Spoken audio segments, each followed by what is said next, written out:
My name is Eric Patterson, and this is the Religious Freedom Institute's 3 Questions on Ukraine interview series. At the Religious Freedom Institute, we work to secure religious freedom for everyone, everywhere around the world. The purpose of the 3 Questions on Ukraine interview series in the context of the ongoing conflict there is to increase understanding of the religious dynamics of the region and the many dimensions of religious freedom lived on the ground in Ukraine. My guest today was born on the southern tip of Africa, Heero Hacquebord, and then he immigrated to the United States with his family in 1986, where he eventually finished seminary. Through a summer internship in Odessa, Ukraine, Heero felt called to minister in Ukraine, and he has served there for much of the past 20 years. He met his wife, Anya, who was born in northeastern Russia, after her family relocated to Kiev. Later, she earned advanced degrees and worked for a global corporation right there in Ukraine. Today, they live and serve in Western Ukraine in the city of Lviv, which is now daily in our headlines as a destination for displaced Ukrainians from the east of that country and as a debarkation point to Poland and beyond. Heero, thank you for joining us today. My pleasure, Eric.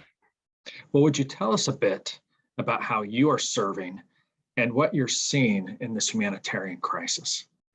Yeah, well, we are trying to help out as we can, still trying to understand what the best way is we can do that. At the moment, though, as we saw in some ways the handwriting on the wall that something is going to happen, we started preparing for members of our other churches in Ukraine moving this way. People in the city of Kharkiv in particular contacted us before the war broke out and said, we want to get out, or we want to know that we can come to you if the war breaks out. And so as of basically the 24th or 25th, when people started arriving, we've been taking in members of that church in particular, and also our church in Kiev, or some of our churches in Kiev, who have come here fleeing the destruction of their cities, in particular in Kharkiv. So about 100 members of the church in Kharkiv left, and we've been able to house some of them here with church members.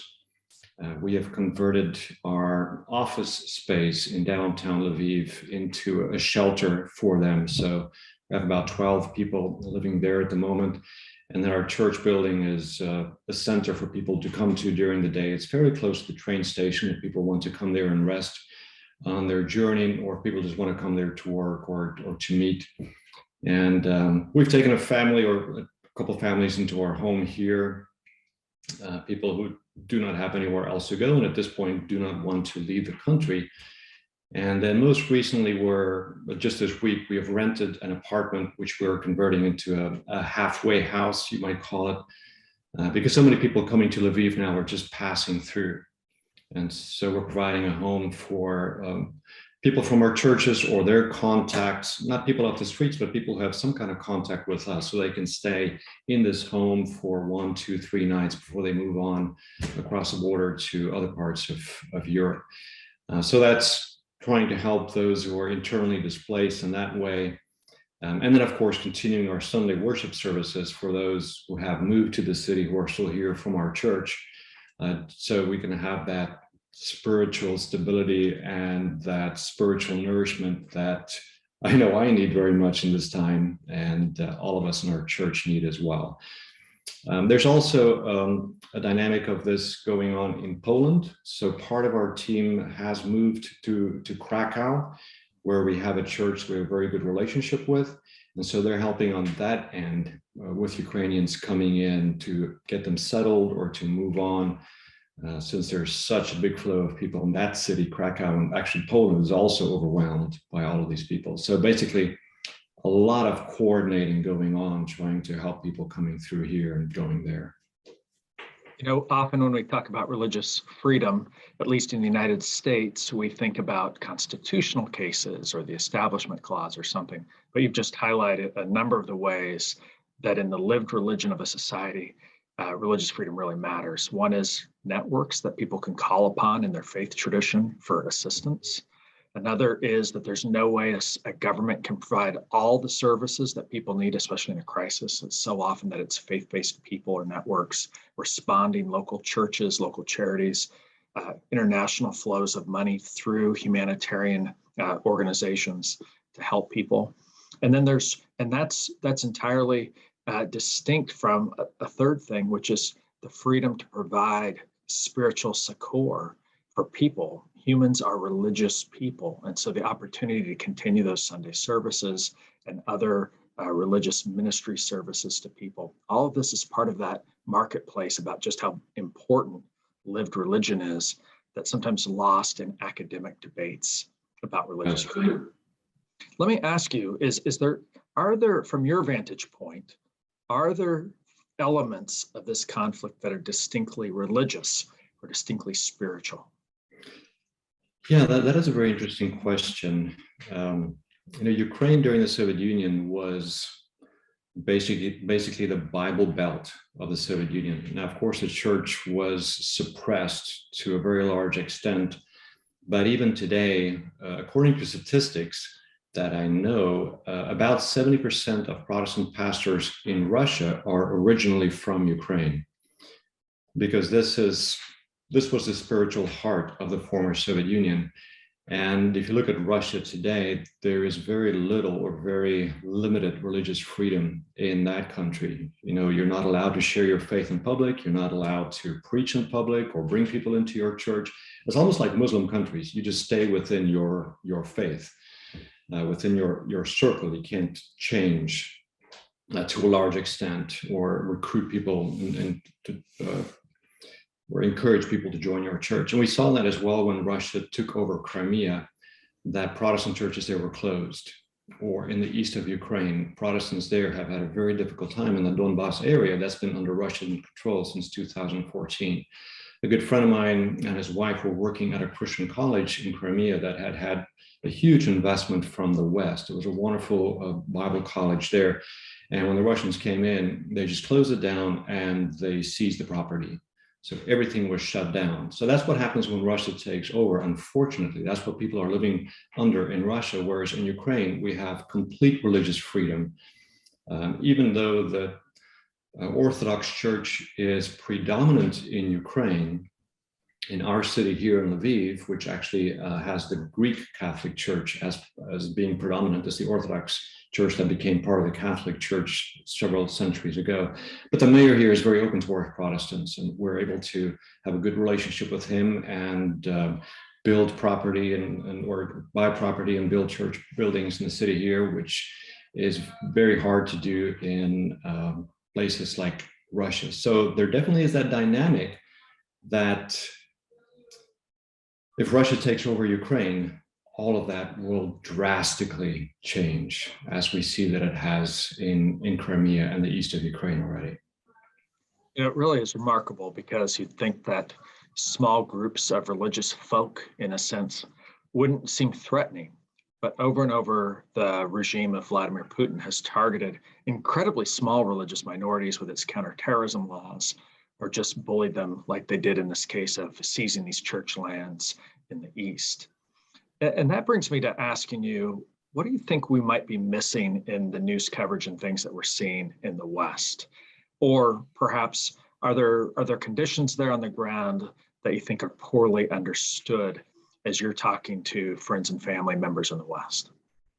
Yeah, it is hard. It's hard for me to answer that question well, because I am not that familiar with all of the coverage in the West. So I don't know exactly what is being said, what is not being said.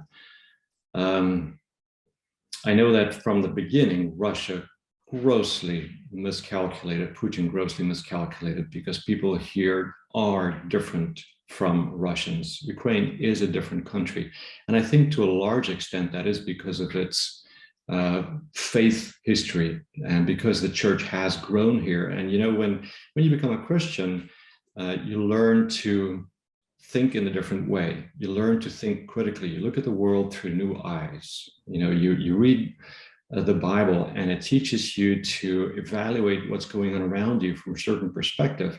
And it frees you to become somebody who thinks about what's going on in your society, in the world. You become a thinking person in a new way. And people in Russia, to a large extent, do not have that, because the church there is so much more limited.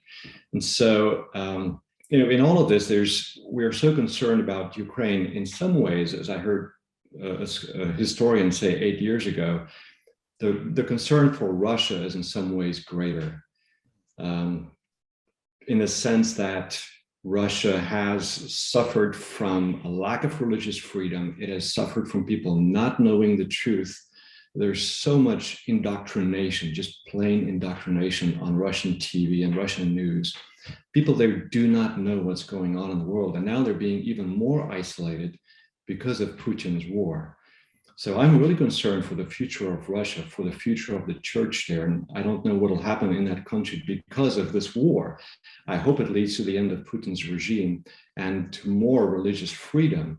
But there's a huge need in that country. There's a spiritual vacuum, a black hole, so to speak, in that country. At the same time, in Ukraine, we trust that God will use this war to bring good out of it in Ukraine. We pray in Belarus and in Russia as well.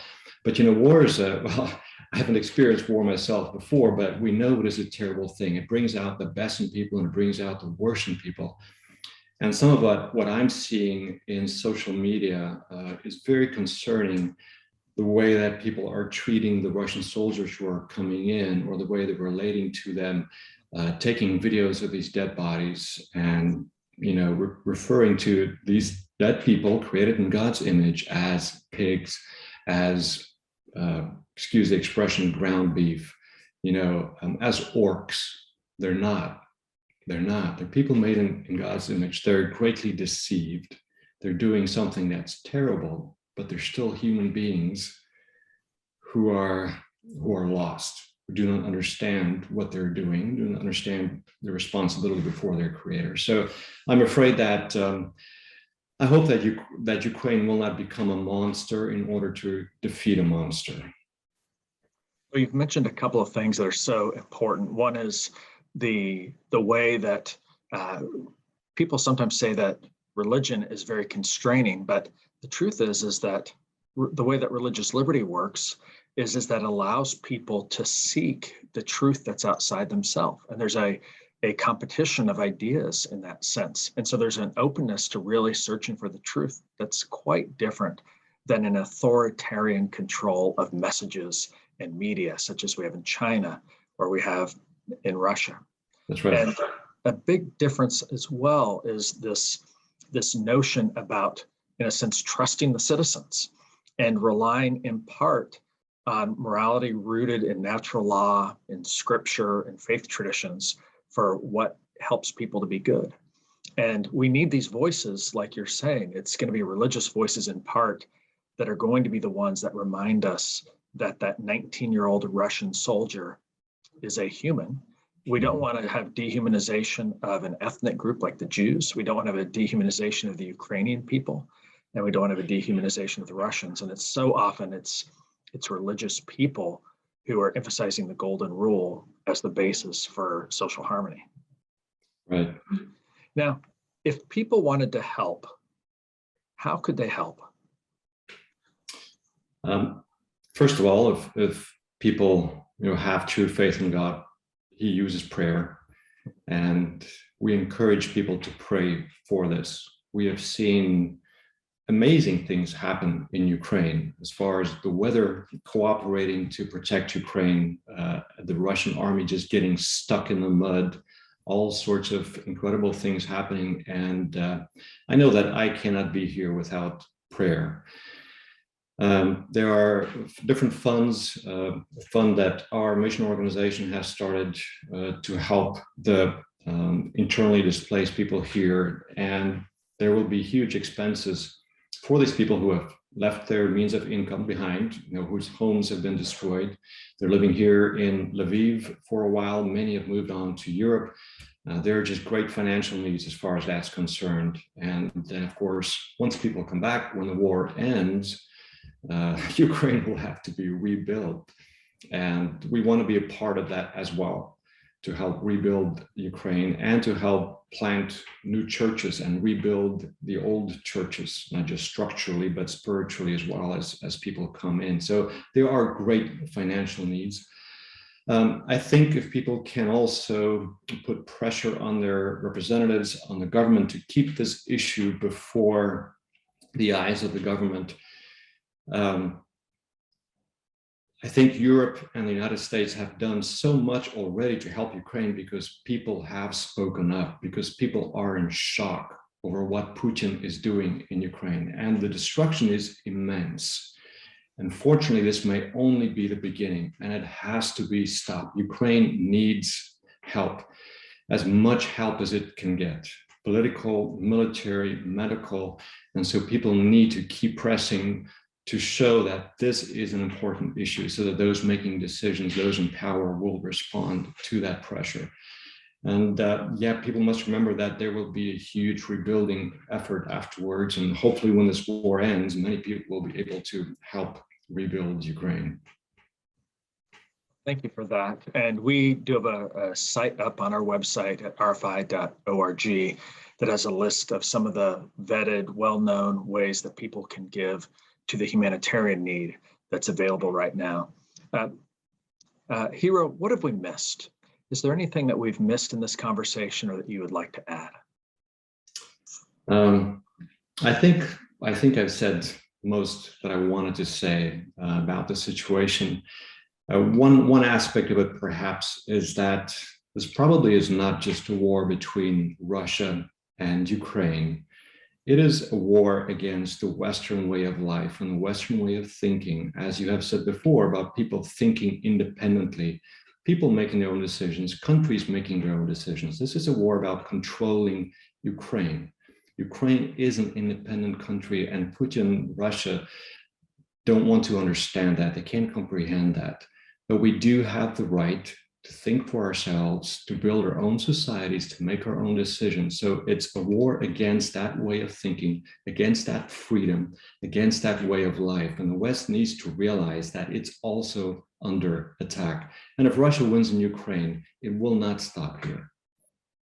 Yeah, that's extremely helpful. And it mirrors some of the comments that have been made by others in this interview series, Andrew Bennett, Jose Casanova, Mark Tooley, and others.